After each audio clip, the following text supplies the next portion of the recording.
안녕하세요. 네, 안녕하세요, 피디님.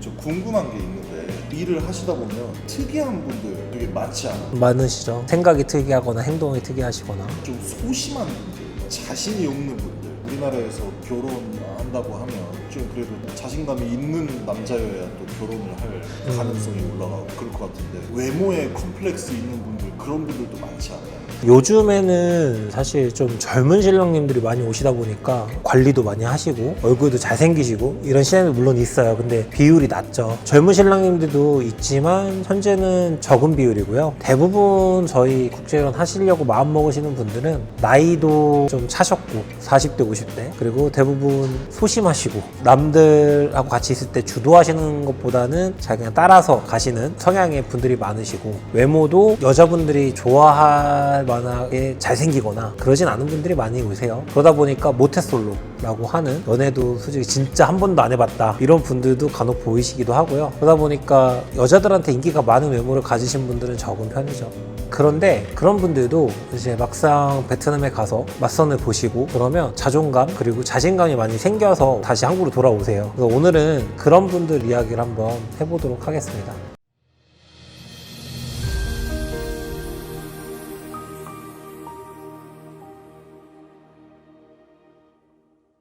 베트남 갔다 오면 진짜 이렇게 막 자존감이 올라가서 돌아오나요? 네, 그게 진짜예요. 저도 처음에는 좀 신기했어요. 한국에서 이제 저하고 출발을 할 때 같이 가실 때는 좀 자신감 없으셨던 분이 막상 이제 베트남 가서 맞선을 보시고 이제 한국에 돌아오실 때는 좀 많이 자신감이 생겨서 돌아오시는데요. 그 이유를 아시려면 베트남 여자분들이 남편이 될 한국 남자들을 어떤 눈으로 보는지에 대해서 먼저 이해를 하셔야 될 것 같습니다. 아무래도 이제 베트남 신부님들이 한국 남자 혹은 본인이 남편이 될 남자를 보는 기준이 한국 여성분들하고는 좀 많이 다르기 때문에 그런 부분에서 신랑님들이 많이 자신감을 얻고 계시는 것 같습니다. 한국 결혼 시장에서는 대부분 조건을 많이 보죠. 이제 나이가 좀 차였으면 아무래도 키, 나이, 연봉 그리고 그 사람의 뭐 주거 환경이라던가 이런 조건들이 먼저 깔리고 그 조건들이 충족이 돼야 결혼으로 이제 이어지는 상황인데요. 베트남 같은 경우에도 뭐 물론 아예 안 보진 않지만 기준점이 훨씬 낮은 편이고 또 그 외적인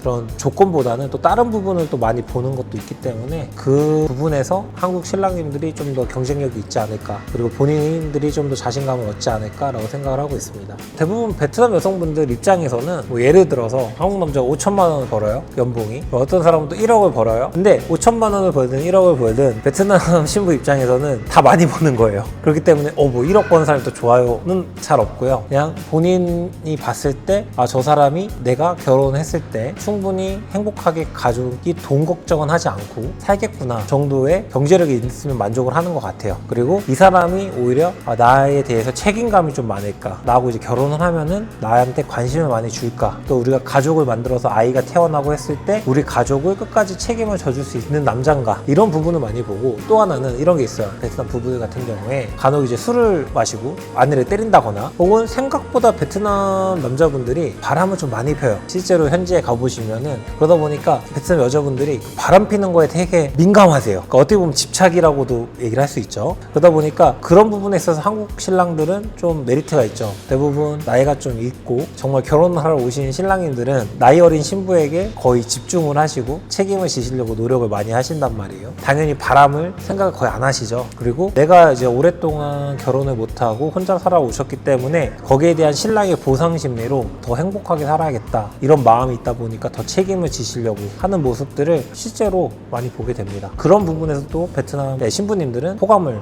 많이 느끼게 된다고 생각을 해요. 외모에 자신감이 없는 분들인데 베트남에서 좋아하는 그런 사례가 실제로 있나요?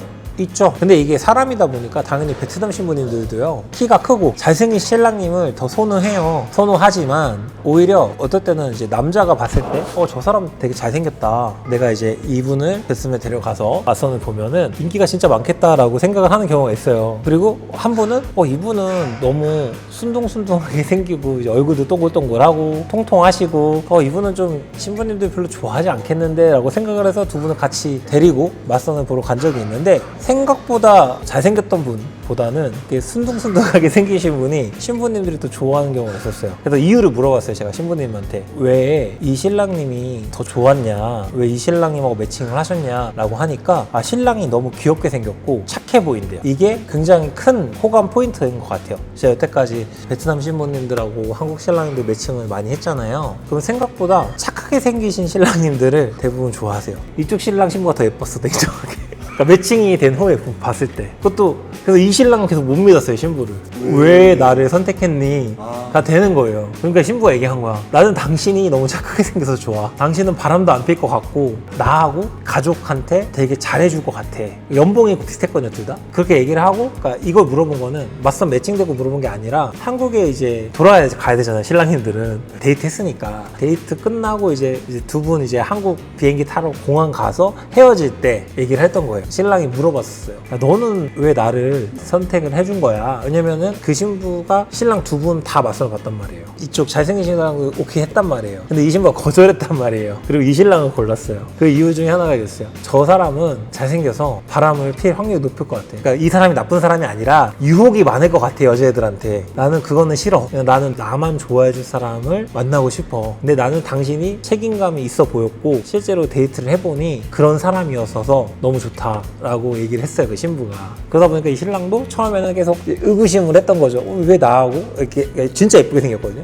그리고 키도 163이었고 키 큰 편이고 베트남에서 지금 결혼해서 잘 살고 있어요. 경기도 광명시에서 잘 살고 계시는데 지금 이제 임신한 상태고 아내분은. 그런데 이제 그때 당시에는 조금 그 신랑이 계속 못 믿었지. 그래서 처음에 연애할 때도 굉장히 많이 트러블이 있었어요. 이제 신랑이 한 번씩 소심하잖아요, 자기가 외모에 자신이 없으니까. 그러니까 이제 함정 질문을 계속 하는 거야, 신부한테. 이렇게 한 번씩 간 보는 질문 있잖아요. 너 나 정말 좋아하는 거야? 너 한국에 왜 오고 싶은 거야? 그러니까 이제 신부는 또 이게 서운한 거지. 넌 왜 나 못 믿냐?가 된 거야. 그래서 한 두세 번 얘기하면서 트러블이 났었고, 저도 면담을 해줬고, 신랑 신부 이제 통역이랑 사자로 온라인으로 잘로로 해줬고, 그래서 제가 너무 화가 나가지고 신랑 보고 저한테 계속 전화가 오니까 싸운다고 그러지 말고 가서 데이트 하시고요. 그래도 문제가 정말 있는 것 같다고 하면 내가 재진행해줄게. 그리고 들여보냈어요. 근데 가서 이제 3박 4일 갔다 오시더니 또 헤헤헤 거리면서 와가지고 또 좋다고. 그 다음부터는 좀 이제 그런 게 없어졌어요. 그때 가셔서 아마 신부가 이 신랑하고 얘기를 하는 거나 행동하는 걸 봤을 때 이 신랑도 좀 걱정했던 부분들이 많이 해소가 된 것 같고, 그리고 뭐 결과론적으로 보면은 지금 들어오셔서 지금 들어온 지 이제 7개월 차 정도 되셨는데 지금 임신한 지 한 3개월 됐거든요.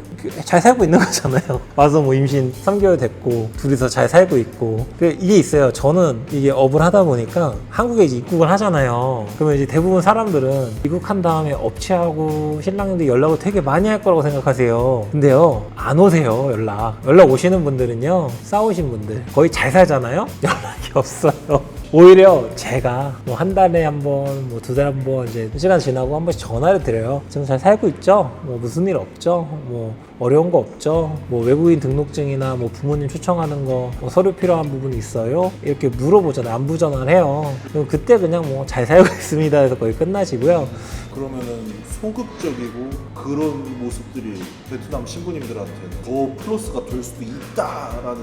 그렇진 않는데, 물론 이제 신랑님들이 노력을 해주셔야 돼요. 왜냐면 신부님들이 부끄러움이 많아요, 대부분. 그러니까 말을 많이 하진 않아요. 하지만 제가 말하는 거는 막 신랑님이 주도적으로 뭘 해라가 아니라 그래도 말은 계속 번역기로 말은 계속 걸어주시고, 이런 거 있잖아요. 뭐 집에 있을 때는 주로 뭐 하세요? 한국 영화 같은 거, 한국 드라마는 좀 본 적 있어요? 뭐 이런 것도, 뭐 한국 음식은 먹어본 게 뭐가 있어요? 이런 식으로 뭐 조그만 주제로 신랑님도 연습을 좀 하셔야겠죠. 스몰 토크 같은 거를 주제도 좀 생각을 하시고 모셔서 얘기를 하는 거 좋고. 근데 뭐 소극적이라는 게 나쁜 건 아니거든요. 신부가 좀 소극적이니까 또 같이 맞춰서 둘이 또 통하는 게 있을 수 있고, 오히려 너무 말을 유창하게 하시고 연애 고수 같은 느낌으로 하시는 분들이 보여주면 신부님들이 이런 생각을 해요. 좀 바람둥이인가? 이렇게 생각을 하시니까 조금 더 마이너스가 되는 경우도 어떨 때는 있어요. 하지만 대부분 신부님들이 봤을 때 한국 남자분들 나이를 적으면 뭐 한 3살? 많으면 한 10살 가까이 더 어리게 보거든요, 대부분. 왜냐면 한국 사람들은 이제 베트남 남자들에 비해서 피부도 좀 하얀 편이고 관리도 좀 하시는 편이고 그리고 이제 햇빛을 많이 받고 일을 안 하잖아요, 대부분 요즘에는. 그러다 보니까 더 젊게 본단 말이에요. 스타일도 좀 더 젊으시고 그런 분들 때문에 한국에서는 연애할 때 조금 많이 힘드셨던 분들도 베트남에 가시면 좀 어필이 되는 부분이 있지 않나. 근데 이게 오해를 하시면 안 되는 게 여기서 연애를 못할 만큼 소극적이시고 외모가 안 되시는 분들이 뭐 베트남에 가면 엄청 인기가 많다는 뜻은 아니에요. 하지만 한국에서 연애하실 때보다는 훨씬 많은 신부님들이 좋아할 수 있다 정도입니다. 물론 여기서도 잘생기시고 관리도 잘 하셨고 그런 분들은 베트남에 가면 더 인기가 더 많으시겠죠. 그리고 대부분 국제결혼을 결심을 하시고 결혼을 하시려는 신랑님들은요, 솔직히 말씀드리면 한국 여자분들의 이런 조건들, 이런 부분들, 혹은 또 이제 아이를 낳는 거가 좀 불편한, 흔히 말하는 뭐 딩크족이라던가 이런 분들 있잖아요. 그냥 우리 둘만 잘 살면 되지 행복하게, 이런 부분에서 조금 자기 가치관하고 안 맞다고 생각을 하셔서 국제결혼을 결심하는 분들이 많으세요. 그리고 더 적나라하게 말씀을 좀 드리면, 제가 만약에 40대의 신랑이에요. 그럼 제가 한국에서 냉정하게 결혼할 여자분을 만나면은 30대 중후반을 만날 수밖에 없을 거예요. 정말 그 남자가 능력이 좋아도 30대 초반이실 거란 말이에요.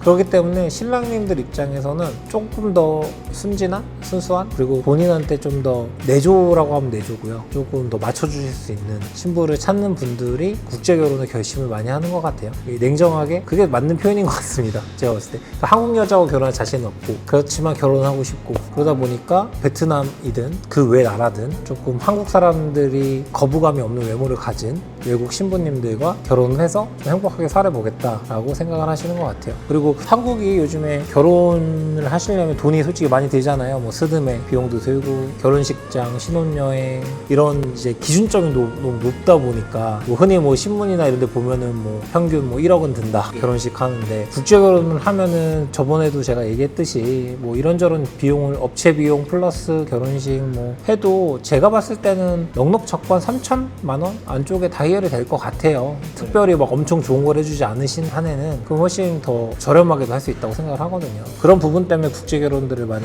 선호하시지 않나, 요즘에 젊으신 신랑님들이 그렇게 생각을 하고 있습니다. 마지막으로 이 영상을 보시는 분들 중에 나도 한번 해볼까라는 생각하시는 분들한테 어떤 말씀을 해주고 싶으신지. 연애를 못 해보셨고 외모에 자신 없으신 신랑님께 말씀을 드리고 싶은 거는, 저희 업체하고 뭐 계약을 하셔서 진행하시는 분들 같은 경우에는 본인이 노력은 좀 하셔야 돼요. 살이 좀 많이 쪘다, 저처럼 좀 뚱뚱한 편이다, 베트남 가시기 전까지는 조금 운동도 서로 해서 체중을 조금 감량하시고, 그리고 그 흔히 말하는 올리브영이나 이런 데 가셔서 마스크팩이라도 하셔서 피부 관리도 조금 하시고, 스스로 옷을 입으시는 것도 본인이 40대 50대에서도 조금 영하게, 본인 나이보다 한 5살 정도만 어리게 좀 코디도 좀 하시고, 이렇게 준비를 할 자신이 있으신 분들은 저희하고 계약을 하시면 베트남에 가서 좋은 신부님하고 최대한 다 매칭을 해드릴 거고, 아직까지는 저 계약을 해서 2번 가보신 분은 계시긴 하지만 한 번 갔을 때 본인이 마음에 들어하는 신부님이 없으셔서 한 번 더 들어가서 또 맞선을 보시고 진행을 한 케이스는 있지만, 계약하신 분들은 다 결혼을 하셨어요. 다 결혼을 하셨고 성공을 하셨기 때문에 자신감을 좀 가지시고, 아 나는 한국에서 연애를 못 해봤어, 베트남 가도 비슷할 것 같아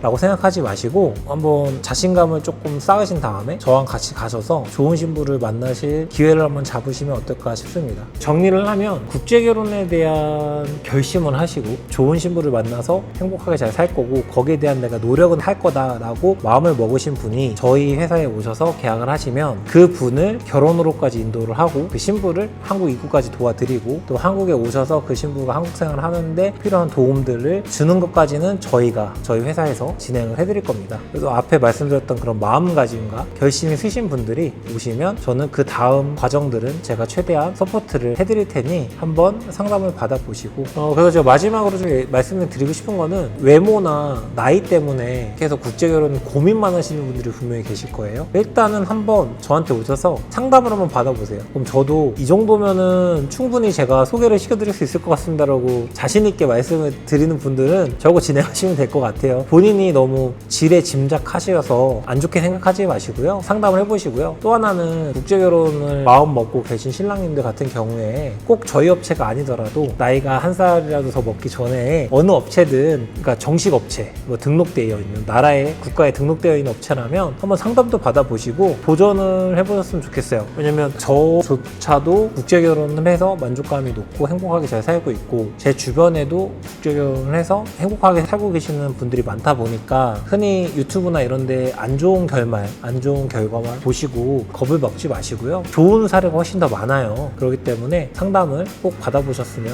좋겠습니다. 왜냐면 저는 꼭 이거 보고 저한테 뭐라고 얘기하고 싶지 않아요. 왜냐면 이게 저한테 안 오셔도 지방이신 분들도 있잖아요. 그리고 또 하나는 뭐 가격 부분도 있잖아요. 뭐 더 싸게 해주는 데도 있을 수 있고, 믿음이 더 가는 업체가 있을 수도 있고. 근데 진짜로 저는 국제결혼 마음 먹으신 분이 있으면 꼭 저희 업체 아니어도 다른 업체로 했으면 좋겠어요. 그래서 행복하게 사시는 게 좋은 거지. 꼭 제가 돈 벌자고 하는 건 아니기 때문에 그렇게 생각을 합니다.